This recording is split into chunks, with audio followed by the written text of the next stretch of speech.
A woman stands at the foot of a Roman cross and does not leave. The sky has gone dark.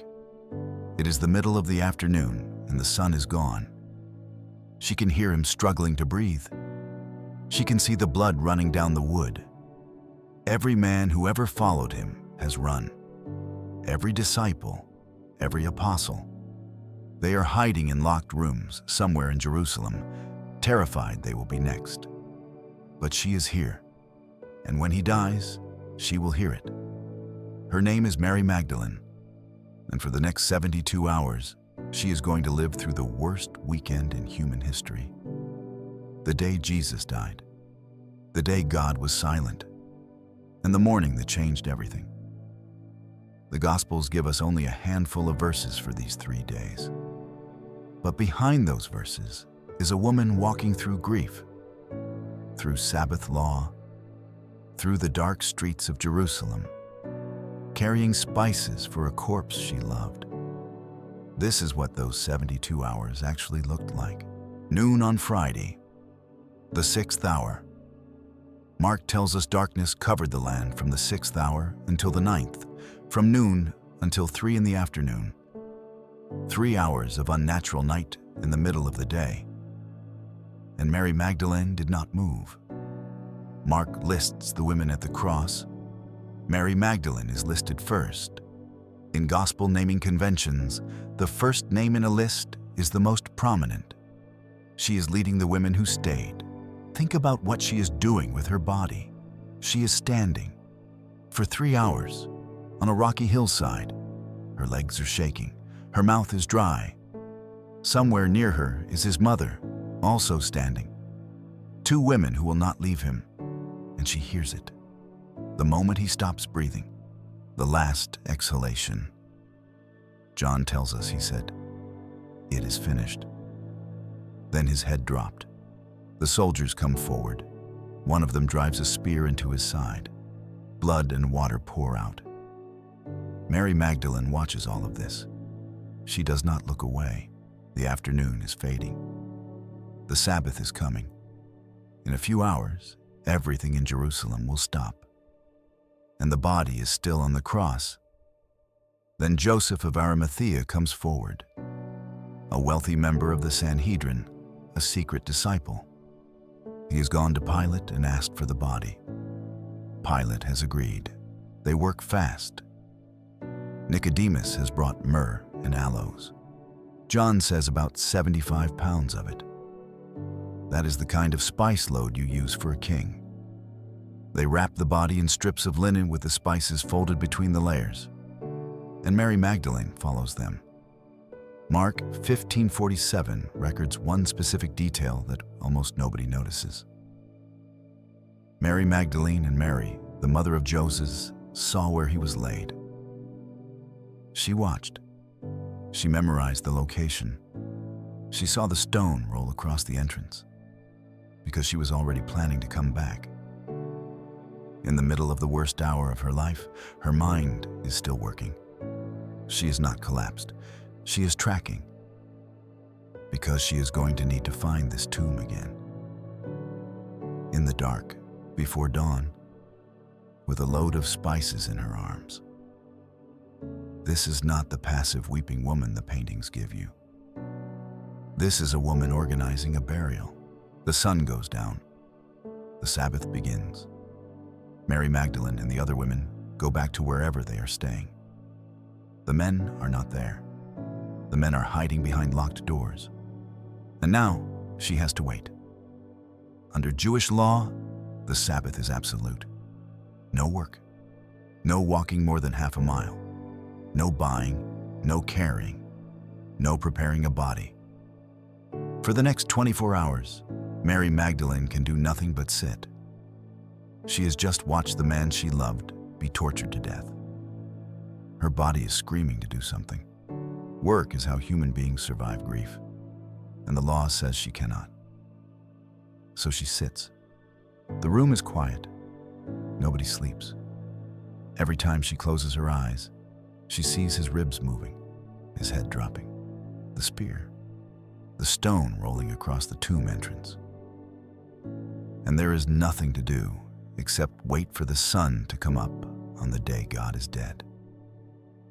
Subscribe right now if you want to walk the next 48 hours with her. Because what happens on Saturday is the day of Christianity nobody ever shows you. Saturday morning. This is the day nobody talks about. Christians have Good Friday. Christians have Easter Sunday. The day in between has no name that anyone remembers. But it was the longest day of Mary Magdalene's life. Everywhere in Jerusalem, Jewish families are gathering for the Sabbath. They are praying. They are reading Torah. They are doing what they have done every Saturday of their lives. And she has to sit still inside all of it. Picture the silence. The street outside is quiet because it is the Sabbath. The room is quiet because nobody knows what to say. The disciples are scattered. She does not know where most of them are. She does not know if Peter is alive. What she does know is this: everything Jesus told them about, the kingdom, the promise, the Son of Man, is dead in a borrowed tomb on the north side of the city. He said he was the resurrection and the life, and now he is a corpse. The ancient church later gave Saturday a name: the Great Silence. It is the day heaven holds its breath, the day when nothing happens, because the one who made everything is dead. Mary Magdalene does not know resurrection is coming. Nobody has told her Sunday is going to happen. Every promise she ever heard him make ended on a hill, in the dark. She sits through all of it, hour after hour, because the law says she cannot move. Mark chapter 16, verse 1. Read it slowly. When the Sabbath was over, Mary Magdalene, Mary the mother of James, and Salome bought spices so that they might go and anoint him.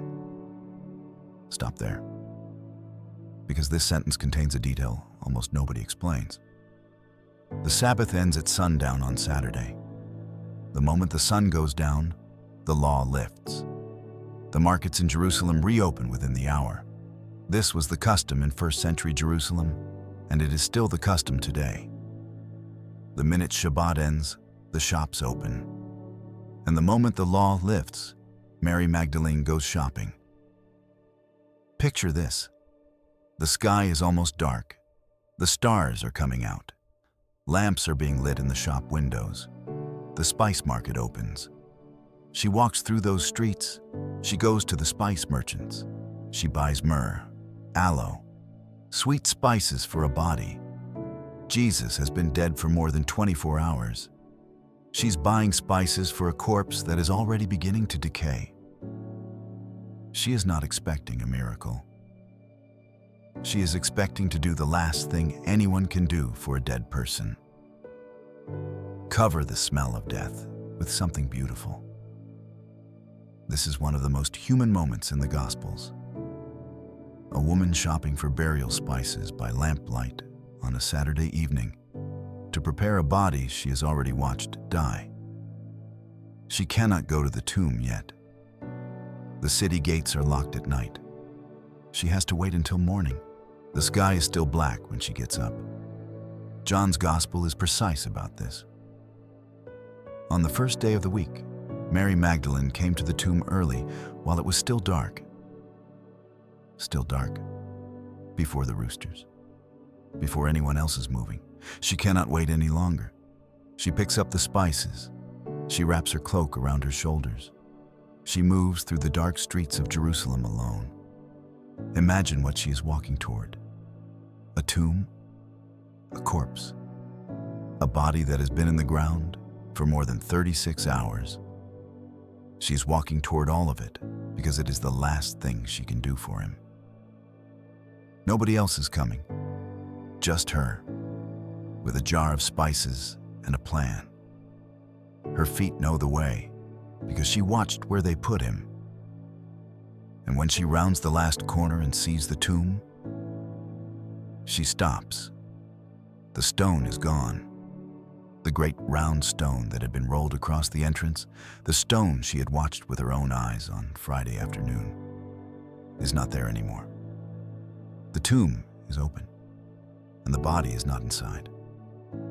Her first thought is not resurrection. Her first thought is grave robbers. This is so important to understand. Mary Magdalene is not waiting for Jesus to rise. She has spent 72 hours grieving a death she knows is final. She came here to anoint a corpse, and now the corpse is gone. She drops the spices. She runs. She finds Peter and John and says, "They have taken the Lord out of the tomb, and we do not know where they have laid him."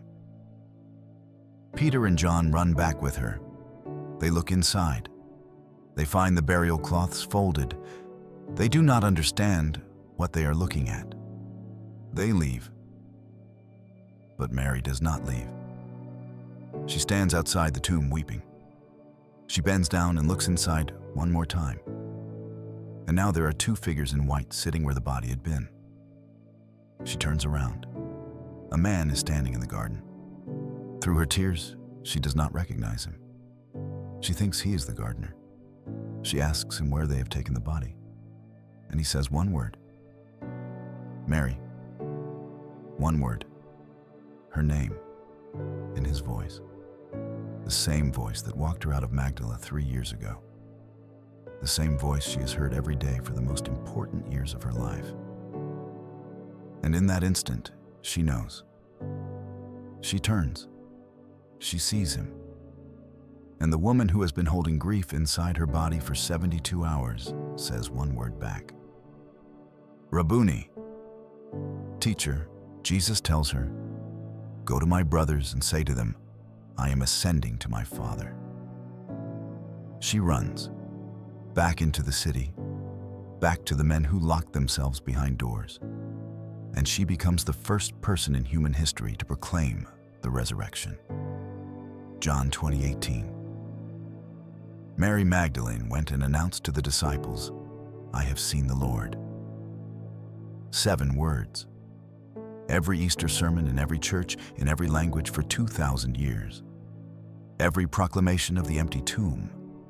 Every creed that says on the 3rd day he rose again. All of it traces back to a single woman, running through the streets of Jerusalem at sunrise, telling hiding men what she had seen.